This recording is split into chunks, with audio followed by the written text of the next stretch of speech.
Second chances are hard to come by in the automotive industry.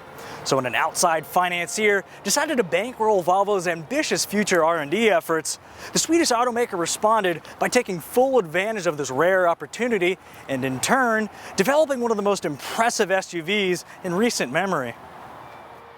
Teeing off this striking return to form is a design that's both contemporary and sophisticated while remaining unmistakable for anything but a Volvo. Much is the same story inside, where the XC90 takes Scandinavian style in a whole new direction. Classy, functional, tasteful, elegant, scrumptious. Okay, it seems I've run out of superlatives when it comes to describing the interior, so let's switch over here.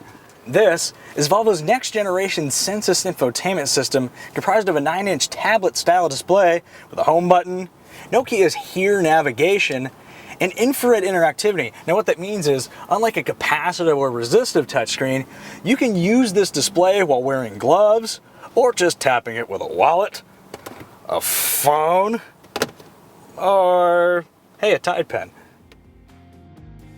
Rocketing this infotainment platform into hero territory are consistently rapid response times, coupled with an infrared selection touchscreen that's more sensitive than Rod and Todd Flanders.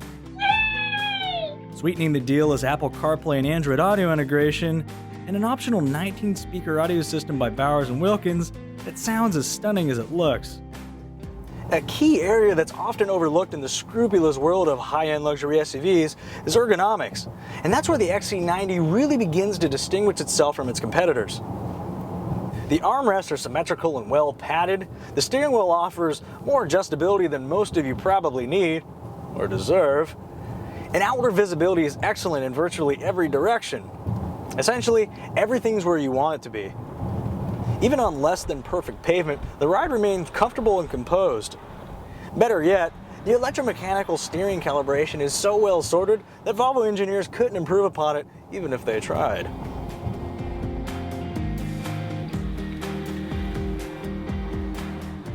Another distinguishing feature is the XC90's turbo and supercharged 2-liter 4-cylinder engine, which employs both forms of forced induction to deliver power throughout the entire RPM range. How does it work? Well, I'm glad you asked. At low RPMs, the supercharger handles inductive duties. As the RPMs begin to rise, the supercharger automatically and seamlessly decouples from the engine, and the turbocharger kicks in. It's science.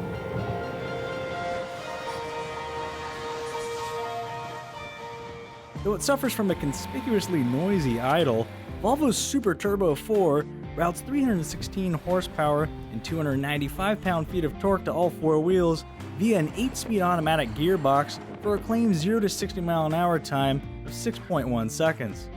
And while the 19 mpg combined average in real-world conditions didn't quite meet EPA estimates, the saving grace is that 19 mpg was also the best we could do in a BMW X5 xDrive 35i.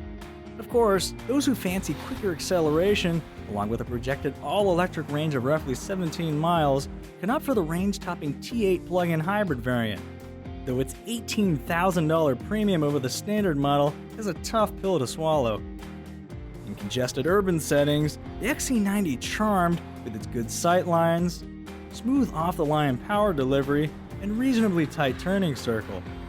At higher speeds, the cabin is more susceptible to wind noise than the BMW X5 and pricier Mercedes-Benz GL, but a network of noise-canceling microphones does an excellent job of keeping road noise in check. In typical Volvo fashion, seat comfort up front is beyond reproach. For a bit of perspective, it took 4 years to develop the second-generation XC90, and more than 6 years to develop its seats. Flexibility is the name of the game out back, where you'll find an available child booster seat in the center position, second-row seats that slide and recline independently, and a one-touch walk-in feature for easy access to the third row. Defying expectations, the third row is actually roomy enough to accommodate adults on short trips. With all seats folded flat, the XC90's 85.7 cubic feet of cargo space bridges the gap between the BMW X5 and full-size Mercedes GL. Aiding the loading of goods is an optional air suspension featuring a low-riding access mode, along with a standard hands-free power liftgate that opens with the wave of your foot. Or at least that's the idea. Another irritating malfunction involved the rain-sensing windshield wipers, which automatically activated during daylight hours whenever we traveled under a bridge. So, the price. For just under $50,000 including destination fees, you can drive home in an XC90 outfitted with a panoramic moonroof, keyless access and start, a drive mode selector including a customizable individual setting, ambient interior lighting, a handy auto hold feature that lets you take your foot off the brake at stoplights, an easy-to-read digital instrument cluster, and the aforementioned Sensus infotainment system with navigation and speed limit information that actively scans road signs rather than relying on embedded data.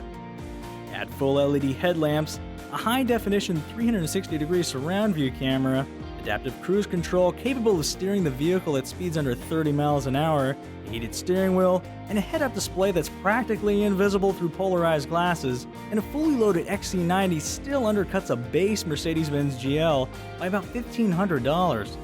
Plus, the XC90 is expected to retain slightly above average residual values following 5 years of ownership. Regardless of how you feel about the XC90's spectacular resurgence, one thing's for certain. If you've never thought of Volvo as a legitimate luxury brand, you will now.